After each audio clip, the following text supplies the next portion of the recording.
What's up, friends? Today we're being joined by a very special friend. I want to introduce you to Tim Luna. He's a very successful wholesaler, but he doesn't do residential like a lot of wholesalers. He focuses on the commercial side, apartments, and other ventures as well. So we're very excited to have Tim on. Tim, welcome.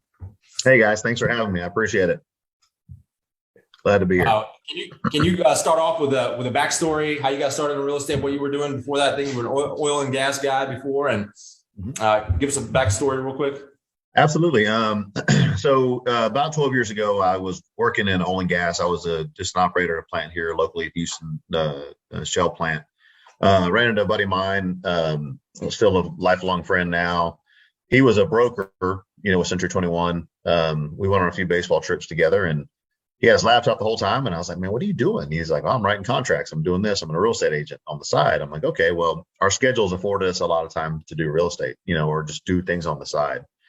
At the time, I had a vending machine company here in Houston that I ran locally with, a couple of employees. Had about 137 machines on 37 locations, but it was hard work during the summer. My days off were filled with going to Sam's, picking up supplies, going and putting out, restocking machines. And I'm like, man, there's got to be a better way, Got into real estate. I always was intrigued by it, and then started doing just regular residential and, helping people find houses. Unfortunately, though, I realized soon that people wanted to see houses on the weekends. And when I was off from my regular job, I wanted to be with my family.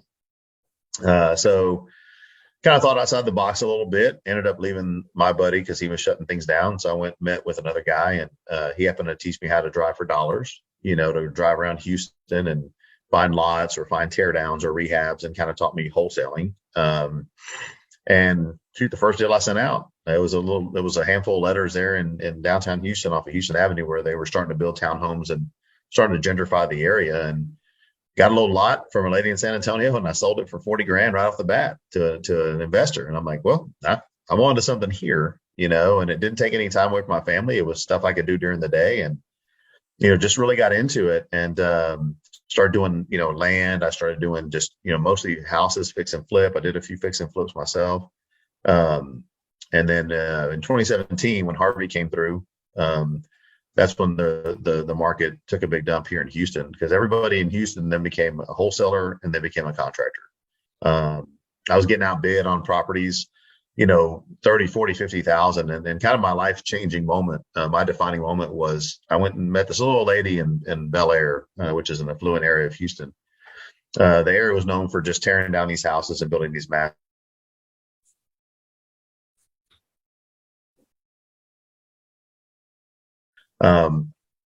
Had all her belongings in her yard, and the house was, she got 4 foot of water in it, and I made her an offer, and she said, well, you're $50,000 less than the gentleman that was here yesterday. And I'm like, so I said, look, let me show you the numbers. Like, this won't work. Like, he won't close on the property. I will, and he there's no way it makes sense.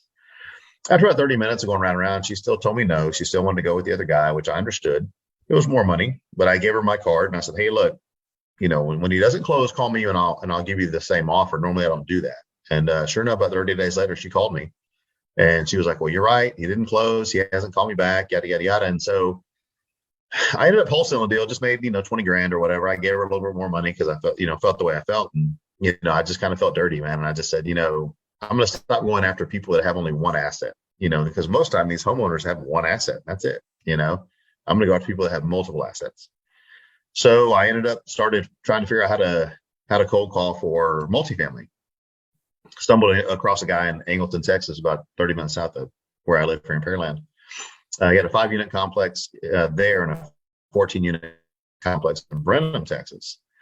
So this guy, man, he kind of changed my world on this. He schooled me on how to figure out gross income, net income, what most owners pay for in apartments. Like, he schooled me on it in like an hour. And so I just started Googling and started looking at stuff, and just started looking at cap rates, NOI, started figuring it all out, price per door. And I sold those 2 properties for him, gave him the money he wanted, and I made $80,000, like $40,000 for a property.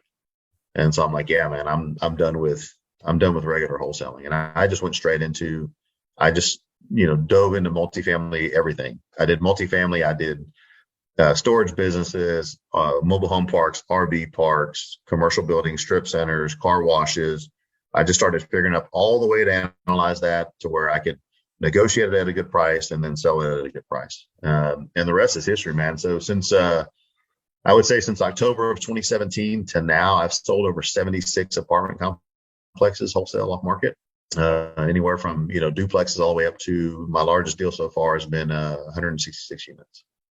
Nice. Yep.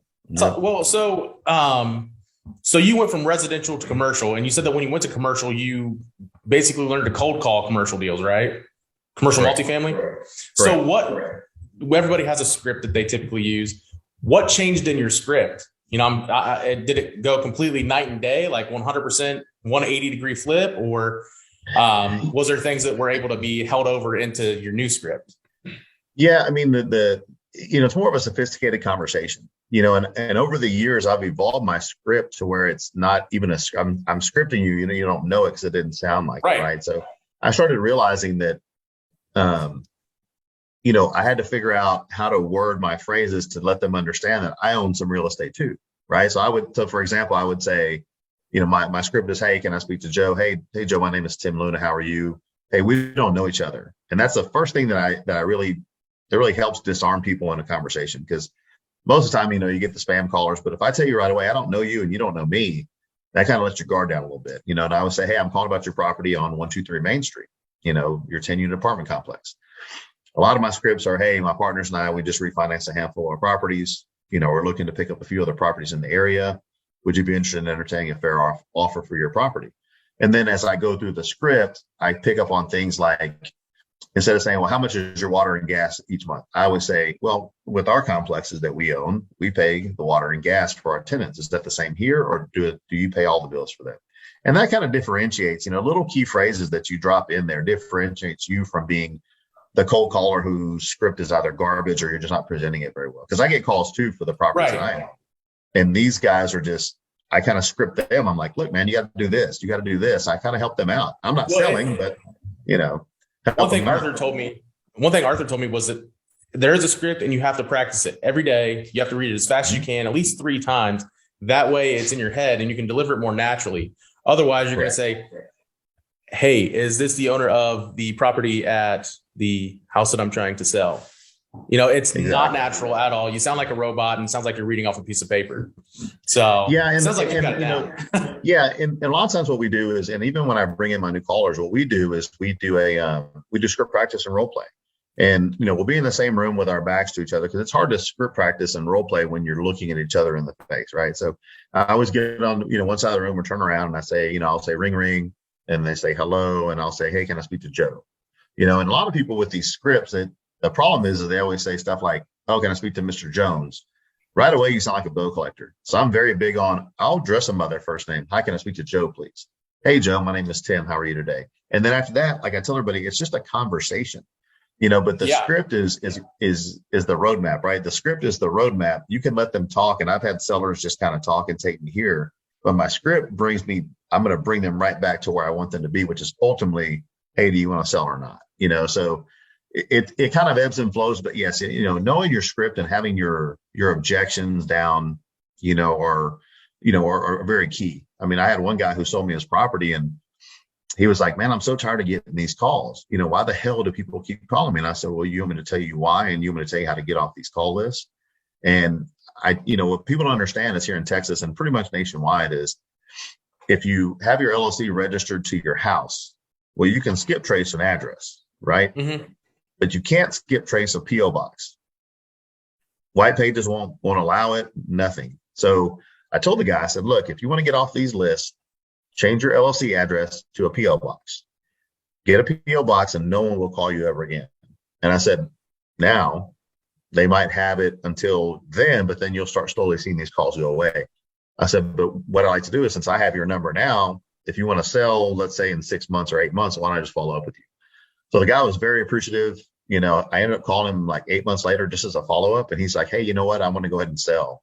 And I want to thank you for giving me the information to get me off of these lists. So I ended up buying the guy's property, and I flipped it to a friend of mine, but it was all because you still want to come from a place of helping someone out, right? Yeah. So ultimately you want to get the deal and wholesale it or buy it for your portfolio. But I think at the end of the day, if you just present yourself as, hey, I just want to help you out. I'm trying to help you out here. People will look at that more favorably than just, hey, I want to buy it for this, or whatever. Right. Right. So, yep. I feel like in residential, it's about building relationships. I'm sure it is in commercials much, but in commercial, I feel like it's a lot more about numbers and the math that goes into it, I suppose. So yeah, it's all strictly numbers based. It's all, knowing your target area, like in Houston inside a 610 loop, you're going to get, 5 and 5.5 caps, in Pasadena, you're going to get 7 to 8 caps. In the outerlying areas, you should be getting 9 to 10 caps, of course, with what's going on today with the market and the way it's been crazy, all those numbers are skewed. But back in 2017, I was buying stuff for $35,000 a door and selling it for $50,000 a door. It is about the relationship. It is about kind of making an impact on who you speak to, and I tell the story of my largest wholesale deal. I made a 1.2 million on a 66 unit apartment complex. I called the guy, 2018, spoke to him, for about a good 20-30 minutes. He said he wanted to leave the property to his son.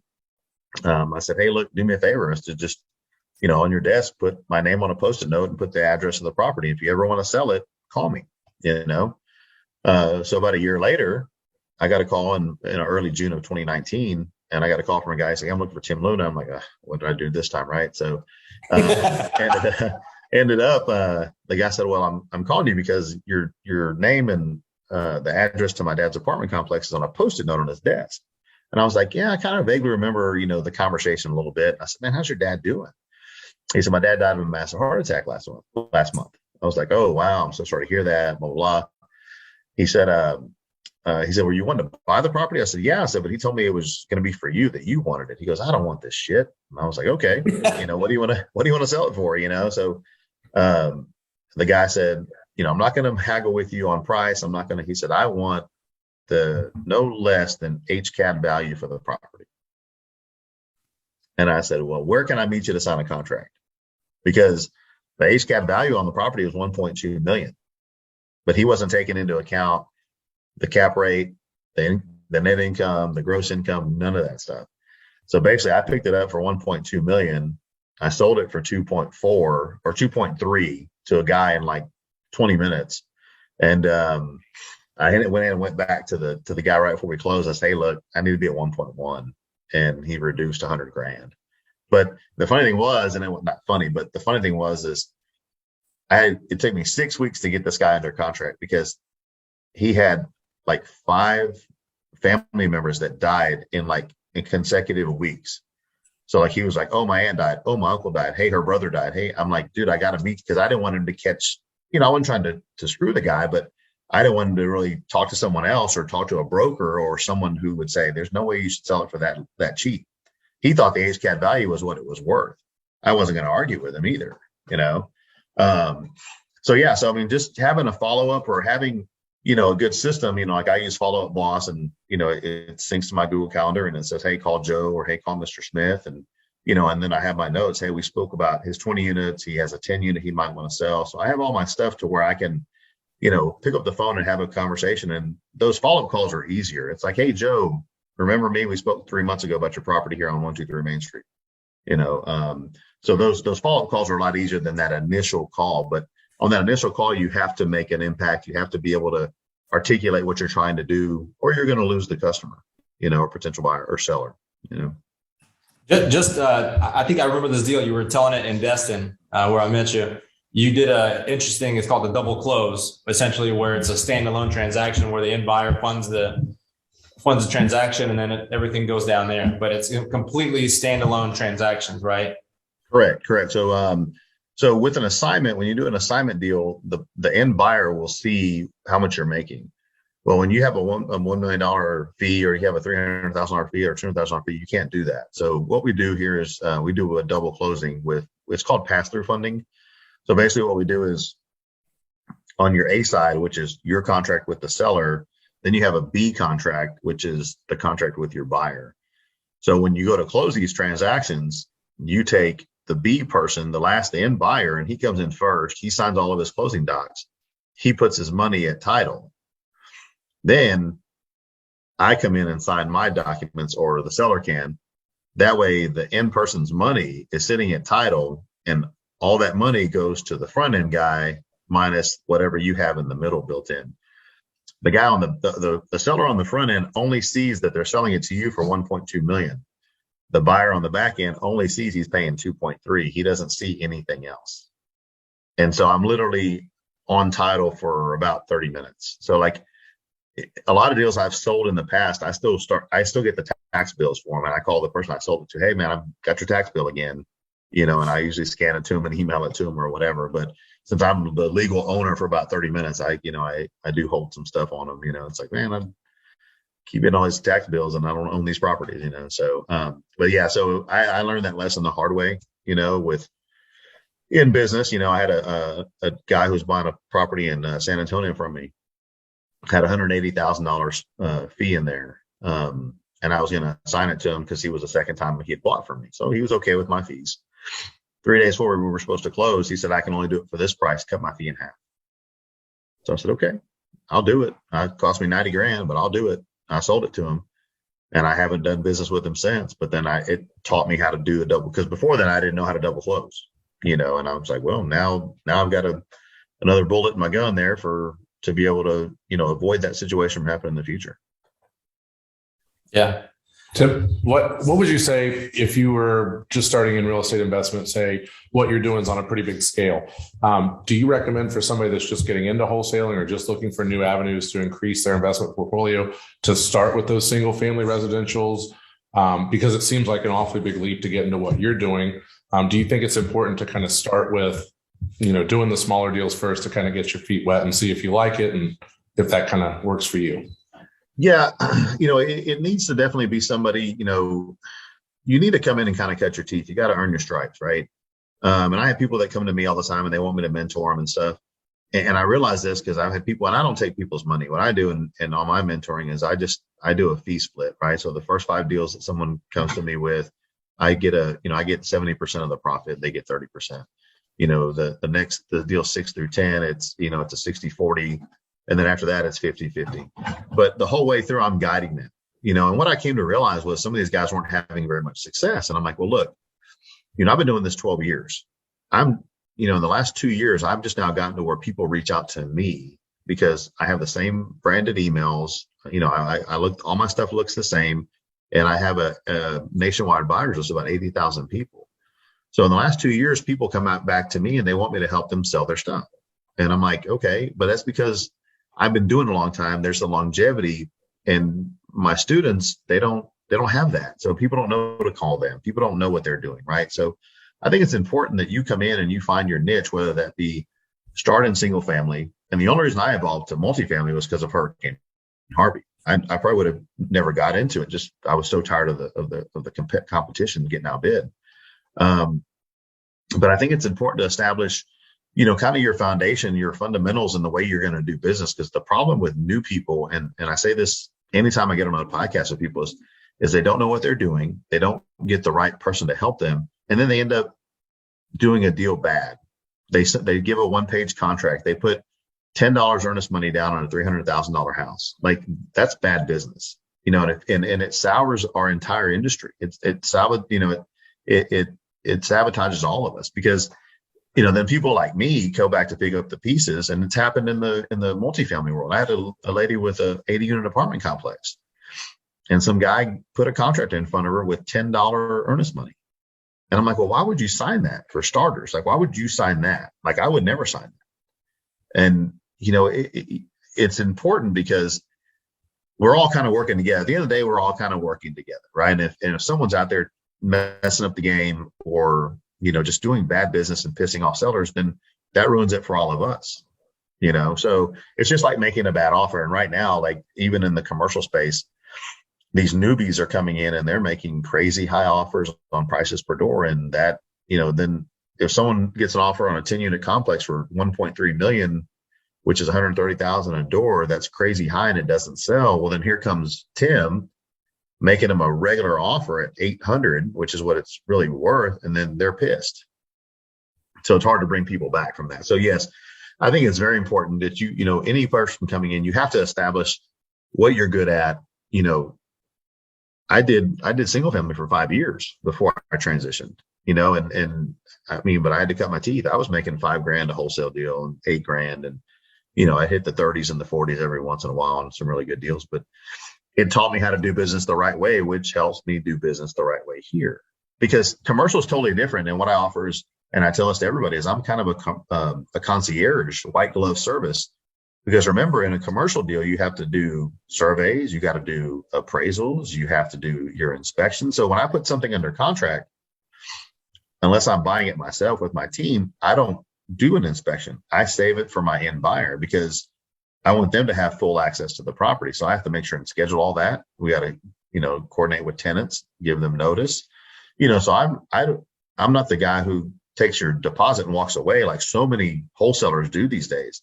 I'm the guy that takes your deposit and I'm going to hold your hand because I want it to close as much as you do because I've got a big payday and I want everybody to be happy in the transaction, and I think that builds a lot of credibility. I mean, and it builds the repeat business. Yeah, Tim, maybe we could switch gears just a little bit. So obviously 2022, interest rates going up, got a lot of inflation. They're saying 8.5%. What's your outlook on what's going on right now and kind of where we're headed next 12, 24 months? In the short term, I think the Fed's meeting next month. They're going to raise the rate again. So right now, prime for commercial, I think is like 5.7, and it's probably going to be about 6.25 here in the next 30 days. That's going to definitely slow down the market. I mean, right now people are paying a high price per door. They're getting, 3.5 caps with a performance cap of 4.5. A lot of money's out there, a lot of institutional money that people are just looking to place, a lot of hedge funds, buying up a lot of properties all over the place. But these, smaller guys who in 2019 and, 2021 who were overpaying, especially down here with the eviction moratorium in Texas, in Harris County, it's a Democratic, city, and these people weren't paying for months, so now they're, they are getting some relief and they are starting to see some people starting to pay rent again and the moratorium has been lifted. But, these guys were hurting, so I think, you're going to see over the next 12 months, you're going to see some people who bought a little bit too rich, or are they going to be, selling at a fire sale or just looking to, to refinance and, just take what they can get, but they're going to take their lumps, unfortunately. Because right now, I mean, I'm seeing deals across my desk that I wouldn't touch it with somebody else's money because they're just not in a good spot, especially with the rates going up. I've got a deal right now. It's 19 properties. It's 470 door portfolio. It's a $34.5 million deal. And I'm trying to make sure the guy gets his rate locked in as soon as possible because he's buying everything. And I'm like, man, it's a good cap rate, but next month and a half, it might not be, it might not make sense for you. So we need, if we can get the handle on the inflation, which I don't think we're going to, this administration is going to be able to do it. I think just things are just going to get worse from here, unfortunately, but I think it's going to hit the market. I think, that's why I've kind of started looking at, the mobile home parks, the RV parks, stuff that, the kind of the more the affordable housing, not everybody can pay $1,600 for a 2-bedroom, 1-bath in downtown Houston. That's why I do a lot of stuff on the outskirts in Pasadena and in Cleveland, Texas, which is north of Houston.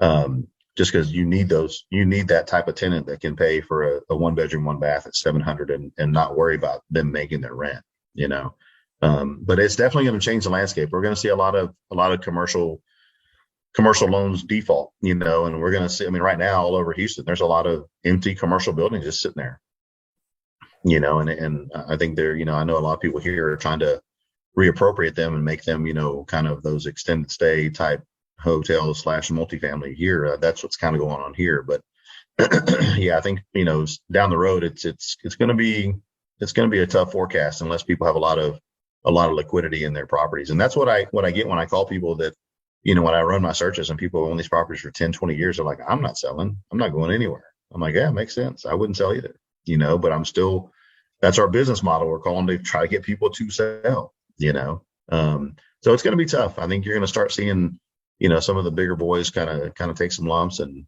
there's going to be a lot of properties come on the market at decent prices with these lenders trying to recoup as much money as they can. Just a follow up to that question. Do you think that it was necessary for the Fed to raise rates to kind of bring the market back towards equilibrium because it was so lopsided? Do you think it was a good thing? Yeah, I think it's a double-edged sword for sure. I think it's a good thing and it's a bad thing. I think it's a good thing because, you know, um, people are paying stupid numbers for these. I mean, you're selling things in Houston for, 180,000 a door. I mean, that's just way over. It's overinflated, or just, I mean, I have a lady with 9 units in Pasadena, Texas. It's 30 minutes from downtown Houston, and she wants 1.2 million. I'm like, you're crazy. It's 120,000 door, and you need about 200,000 in rehab. So, that's why the numbers are so skewed, and, having all these, the hot market is great, for us, yes, but driving these prices up, it doesn't make sense. I mean, if I pay 1.2 million for 9 units, there's no cash out refi for me. There's no wholesale fee for me. There's no, I would have to hold that. I'd have to buy that property and hold it for 20 years to see any type of return. And then I still won't be able to sell it for any more than the 1.2 I bought it for, So, I think the raising of the rates is going to help, but it's going to hurt. I think it's going to start bringing people back down because offers are going to come more in line where they should be based on your cash flow and your cash on cash return, Yeah, it's a good point. And I think honestly, everybody wins in a more balanced market. But we've just been seeing it going seller heavy and just kind of going a little sideways that I think it does need to get back into check a little bit to benefit everybody. Yeah, for sure. For sure. We obviously met at Chris Rude's Mastermind there. Yep. God, family, country, and allies. And I consider you an ally. I know we had a nice discussion, went out to dinner and stuff. Can you talk about the value of a mastermind? Do you have a mastermind? Do you speak at a lot of masterminds? So, I the funny thing is, and, I've been doing this, 11, 12 years, and I just started going to masterminds about 2.5 years ago. I met Chris Rude about 1.5 years here in Houston at an event. We got to talking, and I spoke right before him. He came on after me, and I'm like, man, I've never thought about mobile home parks. I've always just driven by and like, hate to live there. Right. So, just being honest, man, but, looking at what he does and how he does things. And, we were in Destin, and we got together, and, we met, and it was a great event. And he always puts on great events. And, he's asked me on several occasions, hey man, when are we going to buy a mobile home park? And I came home and I put my team on it. I gave him a new script for it. And man, I had like 7 deals that we were negotiating within a week, and we're targeting these mom and pop people that are just, not wanting to sell through a broker or still leery or who are you and yada, yada, yada. The good thing with Chris is I had a couple of conference calls with Chris with sellers that I just couldn't speak the lingo totally yet. Right. And Chris got on there, and I was listening to him going, wow, that's a great script. That's a great, just he's breaking it down to them, because this one guy, he owned 107 units in one park, but like 100 were park owned homes. The rest were lot rent. And he was like, well, it's worth more, because I own the trailers. And Chris is like, no, lenders prefer lot rent, parks. They don't care about the trailers. And, you started to hear the light go off in the seller's head, because Chris was just giving all this information, the kind of information that I would be able to give an apartment seller, because I've owned apartments. And, I know what happens where Chris owns a bunch of parks. So he knows what lenders look for. He knows what they're looking for and how they're appraising. So, for him to share that information with him, and the guy start to realize, I was like, man, that's invaluable, and I can pick up the phone and ask him a question about this or that or whatever. And he does the same thing to me, and so, it's invaluable. Masterminds are invaluable. I mean, getting the partnerships, I've met some great guys, Nick Perry, Brent Franklin, Corey Geary, I've met a lot of guys, Carlos Reyes, I better have better relationships than others, but, just having the ability to network, to pick up the phone and say, hey, I have a question about this deal. Hey, I'm looking at this, or hey, what do you think about this? It's you can't put a price on that. You just have to, get out there. You have to, I'm not big on paying coaches, or, a lot of times I feel like, I had a guy come to me and he paid $50,000 for a coach, to wholesale single family. I'm like, man, I couldn't even take that money, because I don't think I'd offer you enough information. I'm just being honest from my perspective. I don't know what I could offer you that would constitute you paying me $50,000, but go to these masterminds. The tickets are, relatively inexpensive, I think. I know that they're doing one here in Houston. Ricardo Rosales, I did one with him, one of his events with him, and he's putting on a big one with Corey Geary and those guys. And, he always puts on good events, and they're relatively inexpensive. I think they're like $400 or $500, or you can do like the Zoom link. But it's important to see how people are doing stuff. The funny thing is even when I go to these masterminds, I take notes, because people are doing things that I don't know, like PPC. I have one of my students, he knows how to do PPC. I was in Nick Perry's mastermind for PPC for a year, and I did nothing with it because I was just so busy with my multifamily side. And so my student had said, hey, I do PPC and I've done Nick's program, and you want to do PPC, we can do it. And I said, okay, well, you run the PPC side. Well, I'll still run the multifamily side with some of your people, and now I've got a bigger network, but, you have to get out there. You have to see what other people are doing and what's making them successful, right? I did this stuff by myself for years with a few partners here and there.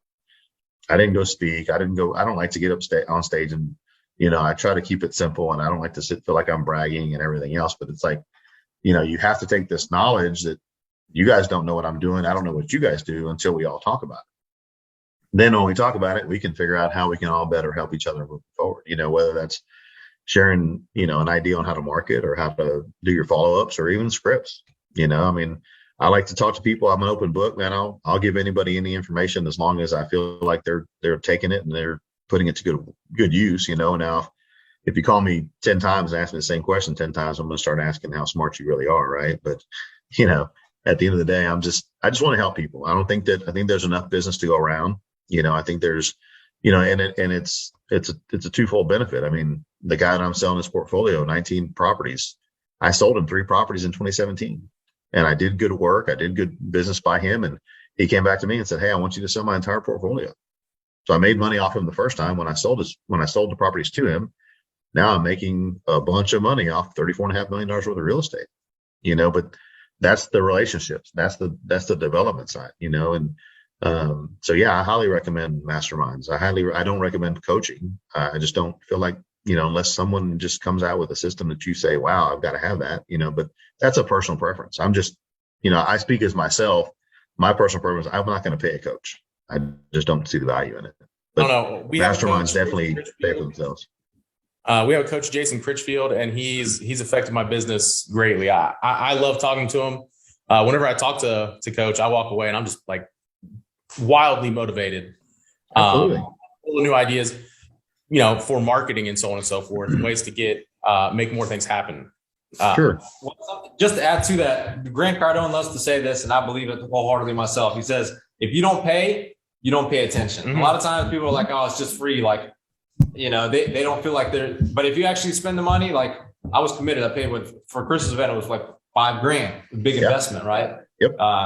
But I got the value that I got out of it. I can already see meeting you and Brent and Nick and just go down the line. I met probably 15, 20 people that I've got solid connections that we're still talking to and join our mastermind group and stuff like that. Leading to the next question here, do you run a mastermind? Do you meet with other investors there in the area? I know you had said I was asking you about, there's a rapper there in Houston. What's his name? Slim Thug. You said you guys network, you guys have mutual connections, and like he's on your buyers list. You just pick up the phone and call him. Yeah. I mean, I don't know him that well. I mean, he's on the buyers list, but I don't know him that well, but yeah, we do a lot of masterminding here. I mean, I'll go to some events here and stuff. I mean, I ran a mastermind with one of my partners about a year ago, and kind of like what you'd said, if you don't pay, you don't pay attention. And we tried to find that common ground, and I think I did one of the cheaper masterminds. I think I did like $800 or something, and it was kind of, the students were kind of hit or miss, and I think maybe I should have raised that amount. But it was a weekly Zoom calls that we went over case studies, we looked at deals, we analyzed deals, we broke them down, showing them why it's a good deal, why it's not a good deal. Then we kind of started going into we did the commercial, then we did the single family. So we kind of covered all the bases of, residential, commercial, land development. We ran the gamut of everything. But my kids keep me pretty busy. My oldest daughter's 28. I have a grandson, 5-month-old grandson with her, and my daughter's a freshman in high school. She's, her varsity softball team's in the playoffs right now. My son does competitive golf. So, He's 12. So they keep me pretty busy, man. So I really do a lot of the stuff for my family. I'm really big on, I used to work 12-hour shifts. I used to work nights, days, weekends, Christmases. I missed birthdays. I missed Easters. I missed all that shit. And, when I left that world, my commitment was to make as much money as I can to buy my time back. I really wanted to buy my time back. So, I bust my ass a lot during the week so I can do stuff at night and on the weekends. I've got a big summer trip coming up this month with my daughters, or this summer with my daughter's softball team, where we're taking like 6 of the girls, and we're pretty much going to be out of Texas for a month playing softball tournaments. So, to take that kind of time away from the house and the business, I mean, I'm going to focus on my business right now. Right. So, but I do it for them. So when I mastermind and go to stuff like that, I always work around their schedule.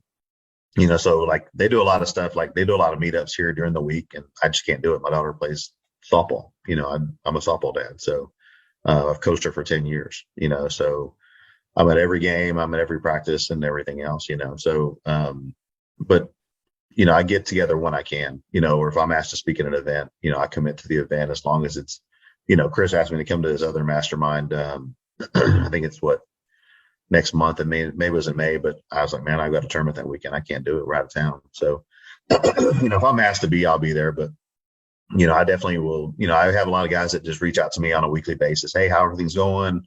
Hey, we got this, we got that. And hey, look at this or look at that, so a lot of our stuff is kind of like through text or, hey, on a quick call, we have a quick lunch. Not so much organized events here, just because I tend to shy away from that. I'd rather be at the house doing stuff, so. That's awesome. Well, that about wraps it up right there for us. That was so much value to our viewers. If you guys have questions, drop them below. Tim, how can they find you? Are you on Instagram, Facebook? Yeah, I'm on Instagram at TLuna10. I'm on Facebook, just Tim Luna. You can go to tcncinvestments.com. Join our buyers list there. We have great deals that come out, once every week and a half, 4 or 5 deals a week, sometimes just kind of ebbs and flows with the business. But yeah, you guys can, if you want to you guys can post my email if you'd like here on the link. Once you get everything done, I'd be happy to answer any kind of email questions or anything that people have. And, if I can help anybody moving forward, I'd be happy to help. I'm here to help, man. If you guys have any questions about any deals you run across, I'm just big on helping others out, man. I'm from Texas. It's the greatest country in the world.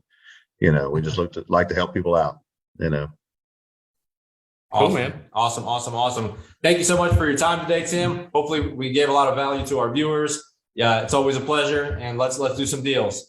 Absolutely. Thank you guys for having me, and thank you for your time. Good talking to you. Have a great day. Thank you, brother.